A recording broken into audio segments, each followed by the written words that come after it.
Welcome. Yay! Welcome to the next segment of Being You Day, everybody. Yay! Woo!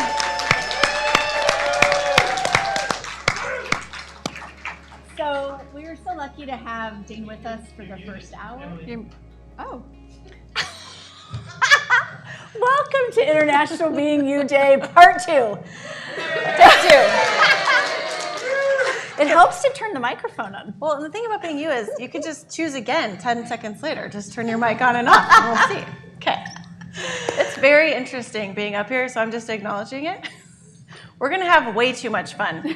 So what do we have planned for the rest of the day? Okay, so those of you guys that are watching online with us, so we have Dane kick it off this beautiful hour, and as you'll notice, in between the segments, we're going to have him reading these different tools and clips from the book, which you guys can enjoy. And then the idea is there's a few of us on stage here. There's people live with us in Rome, you all joining around the world. And we're going to talk about some of the different topics in the chapters.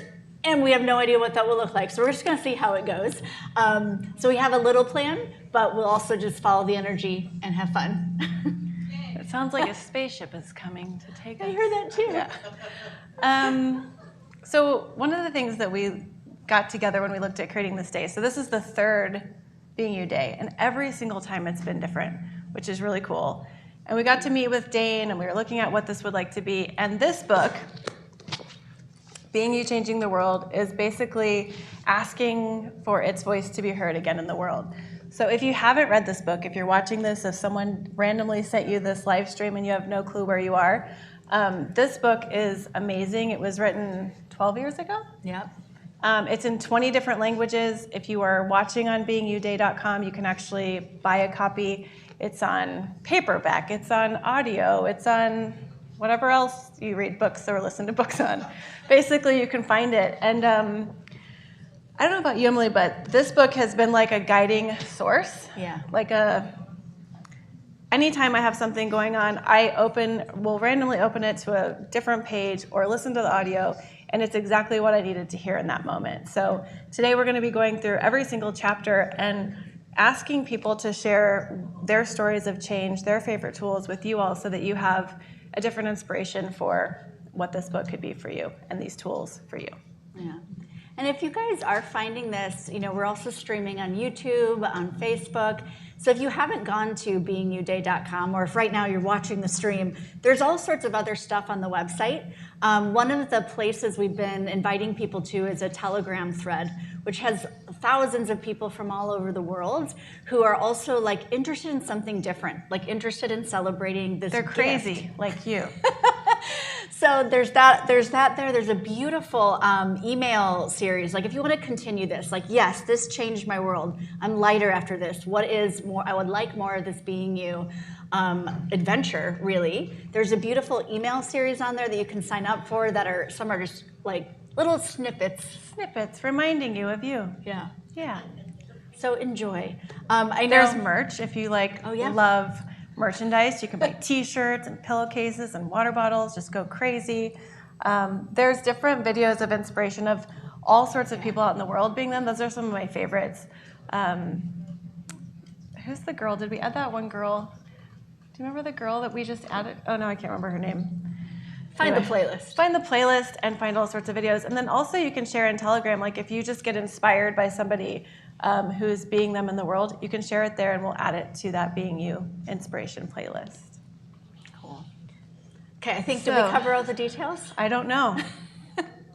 So also I love, if you guys were all just here for the last segment, streaming online, Dane asked a question, what can I contribute to? And I'd love to ask that too, what can we contribute to you? What can this day contribute? And how much fun can we have? Truly. Truly. And is the spaceship really coming? Because that's what it sounds like. You weren't imagining it. No. Okay, so I know Megan and I were just chatting. There's so much that we are talking about the first chapter, we'll see, which is Your Reality and the Free Will Universe. And both of us, I was like, well, there's so much in here. And one of my favorite parts of the book is a section called Finding the Energy of You, where Dane tells the story of, he said, so I'm going to ask all of you guys as well, when was a time in your life when you had such a sense of you, like you weren't judging you, and you had this joy and enthusiasm and peace and everything at the same time? And that's an indication of these moments when we're truly being us. And in the book, Dane describes the story of when he first rode in the AIDS bike ride. And it's a very hilly course, and how he trained and got the money and everyone donated. He said, but people were, how many miles? It's a long, I'm looking over here because Dane's in the room. 500 miles. Wow. And on the hills, what Dane would do is saw how like hard it was for people and struggling, and that like, ugh, that they would get when they're about to go up the hill. So Dane would ride back down and then ride back up with all sorts of different people. And a woman came up to him afterwards and said, hey, I want you to know, like, I had decided I wasn't going to be able to make it, and I couldn't finish. And I asked God for a miracle. And 20 minutes later, there you were, flying by on your bike and riding back up. And she goes, I laughed, I cried. And I was like, that was where I got the gift that we can be for each other when we really are just being us. So, can you recall a moment where you were just being you? And what if you could infuse that all through your life? Do you have a moment that pops up? I was going to ask you if you had a moment. Oh, I don't right now. One of the things that in the last 24 hours I was looking at with you and Dane and other people was like, when I was a kid, I would basically like go into some like dream-like creation of imaginary world, basically, and I would play with things. I would set up shops and stores, and I remember my dad had a van, and I would like bring all of my stuffed animals in, and I never felt alone. I had the entire universe to play with. And so that for me was like, those were these moments that throughout my life, there's these, like when you're actually getting to play with the universe, the way that you would play, like with the bike riding is a great example. That's something that is uniquely Dane. Like he just cheers you on. He cheers the whole world on always. Yeah. So that's just one example that popped up right now. But basically, like, what is it for you? When are you happy? When are you not judging you? When are you relaxed with a sense of who you are? And what if you can have more of that all the time? Yeah. When I think about that. Yay! Oh. We have a guest joining us? Yeah, we have a special guest. You may have guest. heard of him. Hi. Hi. Hi. Hi. I when you were talking about that, like you playing, being this, it's like we have these things that are uniquely us, and we so quickly learn to discount those because nobody gets it.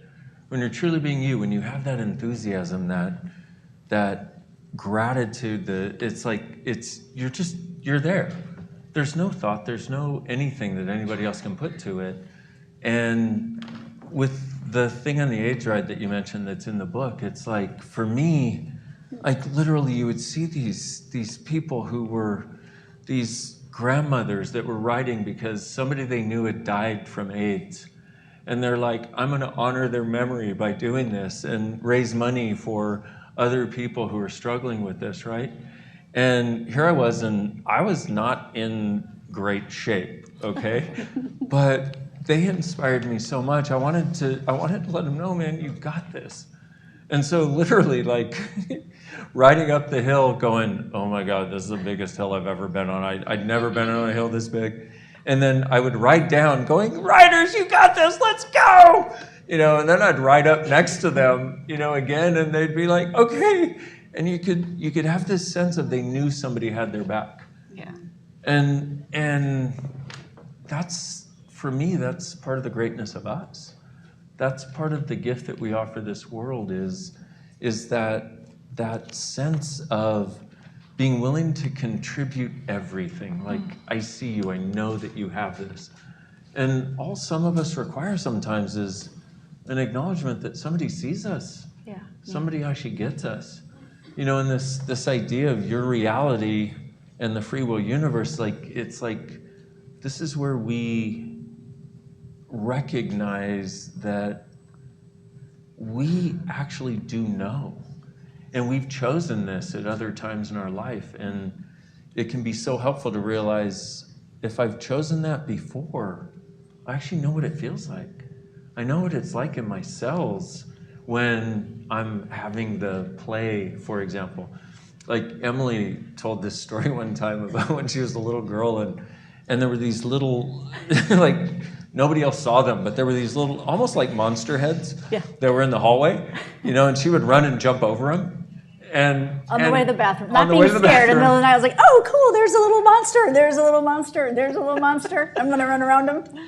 Right, but that was her being her. And so, where have you been you? Like, what is the unique experience that you've had that nobody else got? That because nobody else got it, you figured, oh, I'm probably just crazy, or you just totally discount it because it's something that is so true for you, so present for you, but you're the only one who seems to get it at the time.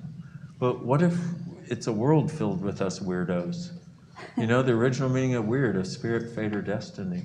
Yeah. And what if instead of trying to shove that to the side because nobody else gets it, what if we were like, okay, when did I have a sense of enthusiasm and excitement and also a sense of peace? Yeah. And also a sense of everything is okay.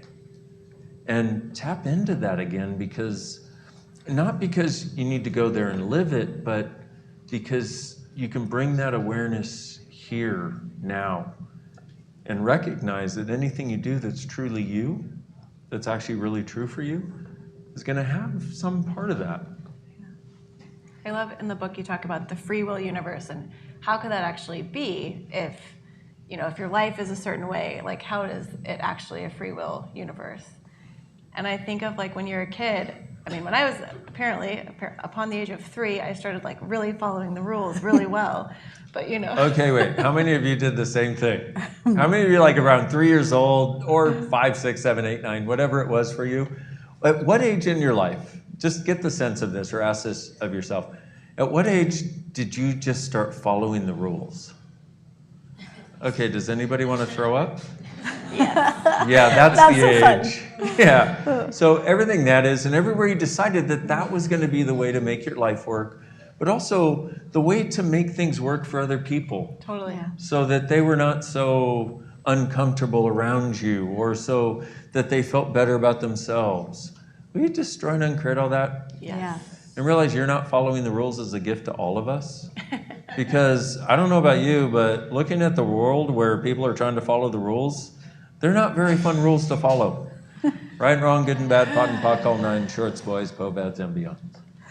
And one of the things I love about the story, the AIDS Ride story, is when you're being that, like that contribution you were being, and when you know someone is there and has your back like that, what that gifts you. And when I was asking, well, do you have a time like that?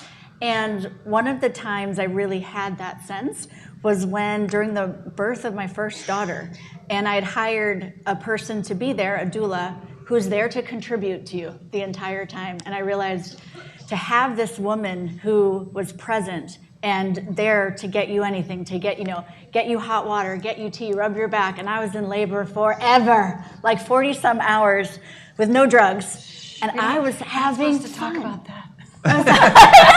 Well, it's supposed to be something you're scared of, and I was like, was actually exciting. And the gift of having someone there, like, you got this. It was actually joyful and fun and play. And I remember walking down the hallway and talking to some nurse. I'm like, I know this is supposed to be painful, but this is really awesome. Like, I almost feel bad for having a good time. And the woman looked, she was like, this is what it could be. And I was like, well, this is so wonderful. And it was one of those moments, though, I realized it was me getting the gift of me, but also just having someone there with no judgment, like, you got this, and I'm here as a contribution, and what a gift that can be. Wow. What a gift. Yeah. I mean, just think of a little you that needed that, needed someone to just say, hey, you're not wrong. And I'm going to be here energetically to show you that. Yeah. I'm going to be here, and maybe it's interesting because there was an energetic thing that I was doing one time that was about bringing the space of ending separation, communion, with people. And one of the things I said to them was, go back right now, the you that has all this awareness that you've been opening up to, go back to a time in your life where there's a younger you that really needs to know that you got this, that you're going to get to this point and you're going to start having these awarenesses and things are going to start working in a different way. And I didn't think anything of it. And I had a lady that I work with come up to me after doing this. It was actually a couple years later, and she was telling a story in class, and she said, you walked me through this during this thing I call energetic synthesis of communion, ESC. She said, you walked us through this about going back to a younger age. And she's like, and I just had this awareness. When I was a little girl, my dad was like crazy, like he literally tried to kill us. My mom was not really present, and I needed help. And she said when she was a little girl at this, she was like 6, she said she saw somebody come to her like a light being and say, it's okay, you will be okay, you've got this. And this sounds so crazy, but welcome. Unlike anything else we've talked about so far. And she said, she's like, I realized that was me in that moment where you asked us to do this. And I've remembered that ever since I was 6 or 7 years old. And I was like, whoa.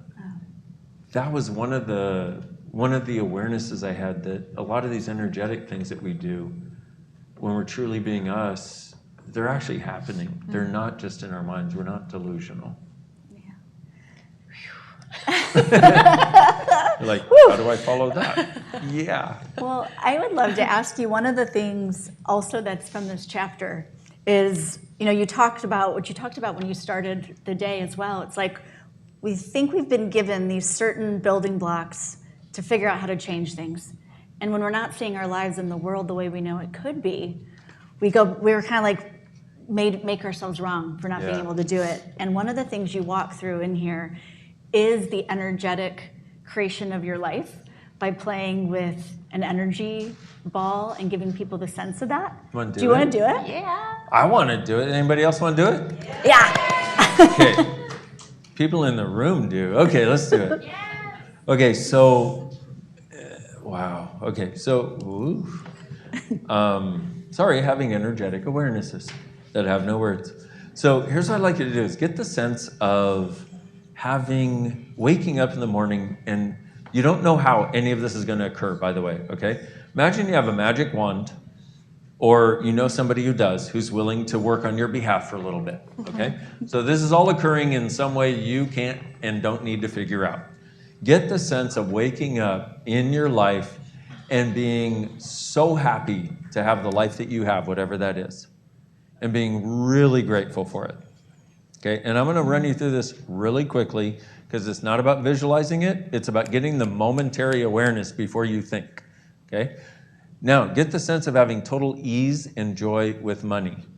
And that money comes, money goes, and no matter what, you know you will never not be taken care of financially. Okay, almost like the universe can increase your bank account at will. Okay. Get the sense of having people in your life that truly care about you. All the frenemies, the ones that you call friends that judge you, somehow they've found their way out of your life and they have no influence on you anymore. And you actually have people who really like you and adore the difference that you are and nurture that and invite you to explore more of it because they're weird just like you. Okay? Which is weird to find somebody who's weird like you. Okay? Get the sense of living someplace you absolutely love, and your house and everything in it is nurturing to you. You don't live with anything that is not a contribution and doesn't make you lighter. It's just not there. Get the sense of knowing that whatever you do for work that creates money is something that you are proud of doing, something that creates the change in the world you like, and that changes all the time so you're not bored and just keeps getting greater and gives you the chance to get greater all the time too. Get the sense of living somewhere location-wise on the planet that is so wonderful for your body that you actually, when you're there, you're like, wow, this is one of my favorite places on earth. How did I get so lucky to actually have a home here? Get the sense of having a home that is nurturing to you. Get the sense of having ease with your family. Oh, you're welcome. In other words, it's not about healing everything and changing everything. It's about whatever your personal point of view and space is, you have total ease no matter what they have going on. And you don't need to be their savior anymore. And they don't require you to be their savior and don't make you wrong for not being able to be their savior anymore. Get the sense of having people, like whatever sort of relationship you desire, whatever sort of sex you desire, it shows up with ease, even if it's not the specific status of normal that you thought you had to have and had to make it right. Okay? Get the sense of, okay, cool. And get the sense of it continuously, you continuously changing and getting greater, and all of the things I just talked about getting greater and easier and more fun. Now, what I'd like you to do is have that in front of you maybe, or wherever it is for you, and pull energy into it from all over the universe. It's a very large universe. Pull, pull, pull, pull, pull, pull, pull, pull, pull, till your heart opens up, or you're like, oh my God, this is awesome. Now, let little trickles go out to everyone, and everything is going to help make it a reality for you that you don't even know yet. Now, anything that feels like that energy, do it. Okay? Whether it's an invitation to coffee, a job, a date, a concert, a trip, anything that feels like that energy, do it. Because one of the things we've all been looking for is, how do I know how to create what I would actually like as my future? Well, this is a way of getting in touch with doing this energetically. The thing is, my beautiful friends, you are all energetic creatures, and nobody's ever told us. You respond dynamically to the subtleties of energy around you. You've been trying to control them, you've been trying to avoid them, but very seldom have we been taught to embrace them to create our lives. And the other thing is, we all want to know, what do I choose? How do I know what to choose? Well, if one thing feels more like that energy, do it. If you have a choice between 3 or 4 or 5 things, the one that feels most like that energy, do it. Why? Because you choosing that will lead you on that energetic path to what it is you as a being truly desire that goes beyond your mind's ability or need to control.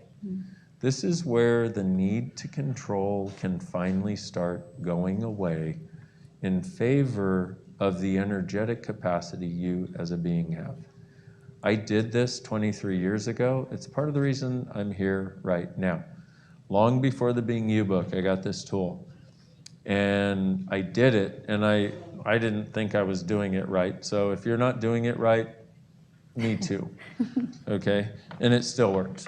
I didn't think I was doing it right. I didn't think I got energy or energetics, and I did it. And within about a week, I had somebody call me and say, hey, you know those weird energy sessions you do? I would like you to come and do some of those. And while you're at it, facilitate some classes. And I was like, wow, because I was asking, how do I go beyond chiropractic? How do I bring this energy that I know is possible to the world? I did this thing. It felt exactly like that energy. And I was very surprised because I didn't think I got that energy. And I started following anything that was like that. And it led me here and all kinds of other wonderful places. And do you do it over and over again? I did it once.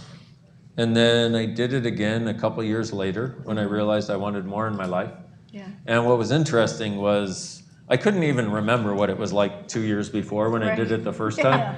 But I had the sense when I did it the second time 2 years later, I'm like, whoa, this is nothing like what I thought was possible before. Because that's the thing is we change all the time. Yeah. So we change all the time. And so what happens is when you realize you'd like more, do it again. Because the you that is interacting with the universe then is going to be totally different than the you that did it the first time. And just really, it's a way of allowing yourself to tap into your unique creative capacity. Because nobody tells us this, but the way we all create is ask and you shall receive. the way we all create is actually miraculously. And we're taught that the way to create is to do check boxes and think and do it right. How many things have you done according to the checkbox that didn't turn out the way it was supposed to? According to the checkbox? All of them, right? So what this is about is opening up to something different that's actually about our being. Going, I as a being would like this. I have no idea how to create it.